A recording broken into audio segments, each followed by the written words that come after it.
Les combattants de l'ombre n'ont pas agi seuls. Derrière eux, des familles entières pour les soutenir. Certains paieront de leur vie leur engagement pour défendre un idéal.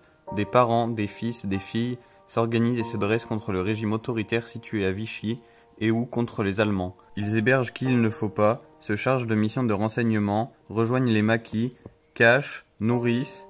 C'est un père, une mère qui donne l'exemple ou un frère qui entraîne les siens. Ce film retrace modestement les destins émouvants et héroïques de Bourbonnais aux sensibilités politiques différentes. Résister en famille, c'est aussi résister au sein du couple. Comme ce fut le cas pour Hélène et Édouard Lecadre. Édouard Lecadre est secrétaire de la section du PCF de Vichy. Hélène en est la trésorière. Elle exerce en tant qu'institutrice intermédiaire à Montaigu en Forez, puis comme dactylographe au sous-secrétariat d'État à l'aviation section œuvres sociales de l'air à partir de mai 1941. Hélène collecte les cotisations et distribue les tracts qui appellent les femmes à manifester aux halles de Vichy contre la relève. Ce système, qui prévoit le départ volontaire de 3 ouvriers contre le retour d'un prisonnier de guerre, elle est chargée aussi du service de renseignement du capitaine Lefort, qui constitue un groupe de résistance accusé. Le dimanche matin, 14 mars 1943, la police spéciale de Vichy perquisitionne chez 16 personnes de QC susceptibles de se livrer à une activité communiste. L'une d'elles reconnaît que des tracts lui ont été apportés par Madame Lecadre. Les policiers trouvent dans la vitrine du salon un étui contenant un revolver à barillet et 6 cartouches à broche, une boîte métallique contenant des caractères d'imprimerie en caoutchouc, un tampon encreur. Hélène est accusée, arrêtée et emmenée au commissariat de QC où elle va subir deux interrogatoires dont elle refuse de signer le procès verbal. Quant à Édouard, il obtient un non-lieu car l'arme est inoffensive, relaxé et libéré, il rejoint un maquis. Pour Hélène, c'est le début d'une longue suite d'emprisonnement. Elle ne retrouvera sa maison que le 2 juillet 1945. Au sein d'une même famille bourbonnaise, 2 frères pouvaient être résistants. Par exemple, les frères Chotard. Jean et Marcel Chotard. En 1942, Jean-Marie, marchand forain, militant communiste, entre en résistance. Il constitue de groupes de partisans et en 1943, il s'occupe de mettre à l'abri ceux qui fuient le STO. En avril 1944, Camille devient l'un des organisateurs du maquis de Vos et participe à de nombreux coups de main, déraillement d'un train de marchandises à destination de l'Allemagne en gare de Bellenave, attaque d'un train de voyageurs pour récupérer le sac postal. Il se distingue aussi au cours d'un engagement avec une unité allemande le 13 juillet 1944 dans la forêt des Colettes. Toutefois, le camp Marceau étant attaqué par l'armée allemande le 23 juillet 1944, Jean se replie sur Vichy en compagnie de son frère Marcel. Après de durs combats, il est arrêté à Espinasse-Vauxelles, emmené et torturé à Vichy, au siège de la Gestapo, avant d'être transféré à la prison du 92e régiment d'infanterie à Clermont-Ferrand. Marcel, lui, avait réussi à s'évader en sautant du train en gare de Vichy pour regagner son unité. Déporté à Dachau, Jean sera libéré le 30 avril 1945 par les Américains. Henri et Lucien Frobert au maquis. Accusés, la famille Frobert cache, rue des Halles, les pourchassés par la milice, ainsi que les armes récupérées dans les fossés lors de la débâcle. Henri Frobert s'investit rapidement auprès de la résistance et de Pierre Boudet, commerçant cussétois du réseau Alliance qui rejoint l'armée secrète de Roger Quespi. Lucien Frobert, lui, fuit le chantier de jeunesse de Mézières en Brenne. Après 250 km effectués à pied, épuisé, il rejoint la maison de Bêchemort, dans les bois noirs de la montagne bourbonnaise, où se cache le petit maquis attentiste, créé le 9 janvier 1943 par Pierre Boudet, Edmond Planche et son frère Henri. C'est par admiration pour son aîné qu'il lui a demandé de le rejoindre que Lucien devient maquisard. Lucien s'est d'ailleurs toujours demandé ce qu'il aurait fait si Henri avait été milicien. Lucien connaît de nombreux moments d'angoisse, avec les dénonciations et l'attaque du camp par les GMR de Clermont-Ferrand. Heureusement, prévenus, tous fuient les lieux à temps pour rejoindre le col de la Plantade et le colonel Privat. À la Libération, fin août 1944, Henri Frobert intègre la police FFI. Lucien, admirateur du général de Gaulle, reprend son activité à la compagnie du Bourbonnais Gaz et Électricité. Louis Sauroux est un ancien marin qui, une fois démobilisé, achète le café du Pont à Saint-Germain-des-Fossés, à 10 km de Vichy. En 1943, il entre au MUR, Mouvement uni de la résistance, par l'intermédiaire du colonel Privat et d'Antoine Desormières. Avec son fils Pierre, il accueille des maquisards en cours de mission et des réfractaires au STO, service du travail obligatoire, qu'il héberge et ravitaille avant de les faire passer du maquis de Châtellmontagne. Le maquis réfugié à la ferme de la Pourrière est arrêté le 4 février 1944 par les GMR, groupe mobile de réserve, suite à la trahison de Georges Gouverneur. Le 12 février, c'est au tour de Louis et Pierre Sauroux d'être arrêtés. Ils sont emmenés au siège de la Gestapo, boulevard des États-Unis, à Vichy, et subissent des interrogatoires musclés. C'est nu qu'ils arrivent le 8 avril à Mauthausen. Louis Sauroux est transféré le 28 avril au commando de Gusen. Il y décède le 7 décembre 1944. Pierre Sauroux, lui, est affecté le 6 mai au commando de Loable-Pass. Il sera répatrié le 6 juin 1945 pour rentrer à son domicile le 10 juin. Instituteur dans la montagne bourbonnaise, puis à Vichy, mis à la retraite, Fernand Lafaille s'engage dans la résistance FFI. La résistance peut être aussi au sein d'une famille avec le père et la fille.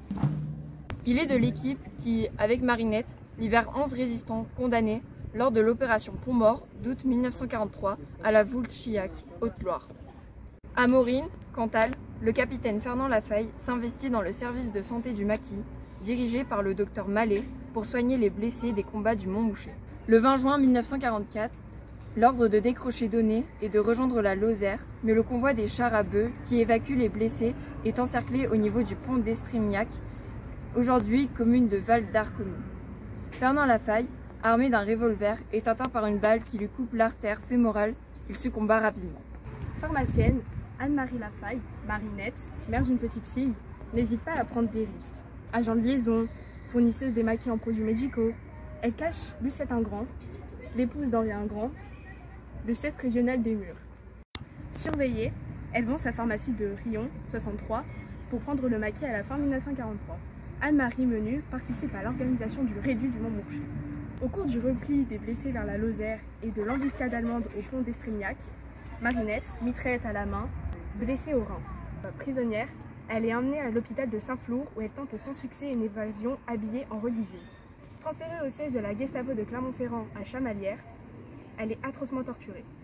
Sans avoir jamais dévoilé aucun renseignement, elle est emmenée en juillet au terrain d'aviation d'Olna, près de Clermont-Ferrand, où elle est exécutée de 2 balles dans la nuque. Enterrée dans un charnier sans même avoir été achevée, dans un trou de bombe, sa dépouille est découverte après la libération de la région, le 22 novembre 1944, avec celle de 10 autres résistants. Elle fut identifiée grâce à ses pantoufles en tissu. La Légion d'honneur lui est attribuée le 1er mars 1945, ainsi que la Croix de guerre et la médaille de la Résistance. Dans le Bourbonnais, la famille Terré et la propagande. La résistance dans le Bourbonnais, c'est aussi parents et filles. Avec Léonie, sa femme institutrice, sa fille Suzanne, le cheminot et ancien maire communiste de sa vie, Pierre Terré, s'engage dans la résistance dès le début de l'occupation allemande. Sa famille aide à la confection et à la diffusion de tracts, et le domicile du 7, rue de la Cabine à Saint-Germain-des-Fossés, permet l'hébergement de prisonniers de guerre évadés ainsi que le camouflage d'armes. Le 7 rue de la Cabine sert aussi de boîte à lettres, pour la diffusion de missions ou de documents. Et en ce lieu sont fabriqués les tracts transportés en mars 1942 par Suzanne, agent de transport de la presse clandestine à Vichy, Cussé, Gannat et Clermont-Ferrand. Emprisonnée à la Petite Roquette à Paris et au camp des Tourelles, puis au camp administratif de la Landemont près de Tours, en Indre-et-Loire, Suzanne Terré tombe malade et décède en août 1943. Pierre Terré fut décoré de la médaille de la reconnaissance française en août 1950 et décéda le 10 juin 1968. La résistance concerne aussi le père et le fils. Louis Auguste est un militant communiste actif, considéré comme faisant partie des individus dangereux pour la défense nationale ou la sécurité publique. À ce titre, il est interné à Arlan, puis au camp de Nexon en décembre 1940, avant d'être transféré à la maison d'arrêt de Clermont-Ferrand, février 1941, et enfin libéré. Parce qu'il est soupçonné, de par son influence dans les milieux de la classe ouvrière, d'avoir créé une atmosphère de soulèvement communiste. Il est une nouvelle fois arrêté à l'issue de la manifestation en gare de Montluçon, cherchant à empêcher le départ en Allemagne d'environ 300 requis de travail obligatoire. 6 janvier 1943. Manifestation à laquelle participe son fils, Louis-Georges, commerçant à la ville ouvrière. Évadé du centre de séjour surveillé de Saint-Paul-des-Joux, Louis-Auguste est condamné à la prison et envoyé à la centrale d'Est, où il arrive le 25 juillet 1943. Après de nombreux autres séjours dans différents centres, Louis-Auguste est déporté à Buchenwald, 6 août 1944, où il décédera. L'activité communiste de Louis-Georges l'amène, comme son père, à connaître la vie au sein des camps d'internement français, 1942. Devenu FTP, nommé lieutenant, il organise le premier maquis de l'Allier, le camp Hoche, Juillet 1943. Il participe à de très nombreux sabotages. Dépôt de munitions sur 100% sur Sioule. Transformateur de Meillard. De lignes de chemin de fer Ghana-Montluçon. Promu en août 1943, chef interrégional des FTP à Saint-Étienne. Et chef de maquis en Loire et Haute-Loire. Il est arrêté le 26 septembre 1943 à Ghana. Pour transport de tracts. Louis-Georges Bavet est transféré à la centrale d'Es, où il arrive le 1er janvier 1944. Sa participation à l'insurrection de celle-ci fait qu'il est envoyé à Dachau, dont il sera libéré le 29 avril 1945. Savez-vous réellement ce qu'est la fête? Figurez-vous que vous allez être surpris. Vous pensez peut-être à la fête qu'on peut faire le samedi soir entre copains. Et non, ça peut être aussi une commémoration. J'aurais pas pensé que ça puisse être une fête. La preuve tout de suite en images. Commémorer. Célébrer le souvenir d'une personne ou d'un événement. Célébrer avec éclat, avec sérieux. Fête. Solennité ensemble de réjouissances, de caractère commémorative. Réjouissances, publiques et périodiques, en mémoire d'un événement, d'un personnage. La commémoration vue comme une fête. Curieux, non?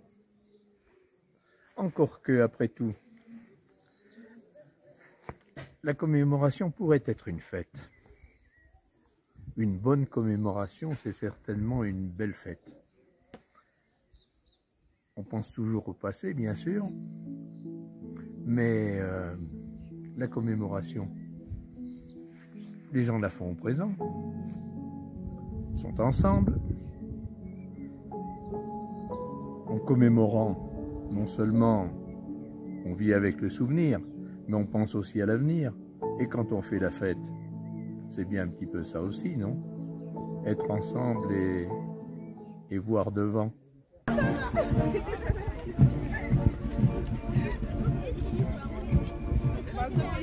Oui, la commémoration est une fête de la paix, tout à fait. Tu sais combien je t'aime et quel tendre baiser je t'envoie. Perpétuer tous ces moments pour faire comprendre à toutes nos jeunes générations qu'il faut faire autrement. Parce que la guerre... Ma chère mère, je suis bien rentrée de permission. Ton fils qui te chérit et t'embrasse 1 million de fois. C'est surtout la fête du souvenir en définitive aujourd'hui, parce que c'est la fête du 11 novembre. Et c'est important aussi pour nous de rassembler, de se souvenir bien évidemment, mais de rassembler toutes les personnes, toutes les forces vives de la commune.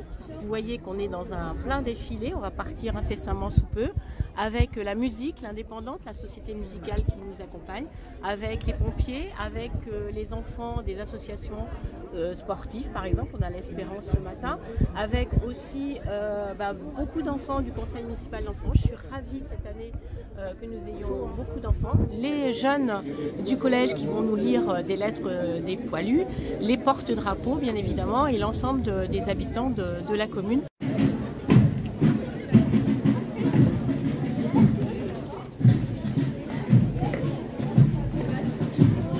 Il s'agit juste de voir le positif d'un événement et pas juste l'horreur de la mort, mais plutôt le courage et la résilience de ceux qui ont œuvré pour l'humanisme et les valeurs telles que la liberté ou l'égalité. Amis, entends-tu le ronronnement des corbeaux sur nos plaines? Amis, entends-tu les trésors du pays qu'on enchaîne?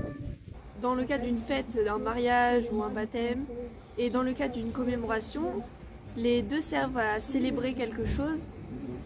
Donc pour moi, c'est possible que ce soit une fête. Ça devrait l'être une fête, effectivement, parce que les commémorations qui sont trop tristes, voilà. Commémorer, c'est partager la mémoire ensemble, mais c'est aussi se rappeler et donner à voir ce que ça peut servir pour aujourd'hui et ce que l'épisode peut servir pour aujourd'hui. Voilà. Donc ça devrait être une fête. Ouais.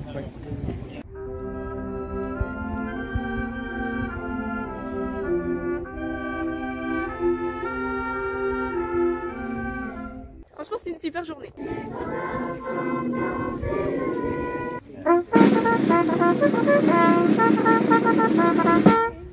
Bravo. Le contenu de la plaque qu'ils ont eux-mêmes rédigé et qu'ils ont fait. Les troupes allemandes arrivent en Margerie afin de détruire le massif du Mont Boucher. Dans l'église, les personnes qui ont fait les films, et d'ailleurs même à la salle, Les autres films, ils étaient très bien aussi, enfin film ou ce qui était. Parce que j'avais le piano, le temps du sang et de l'âne, car il y a des gens que j'aime, à Göttingen, à Göttingen. Très émouvant.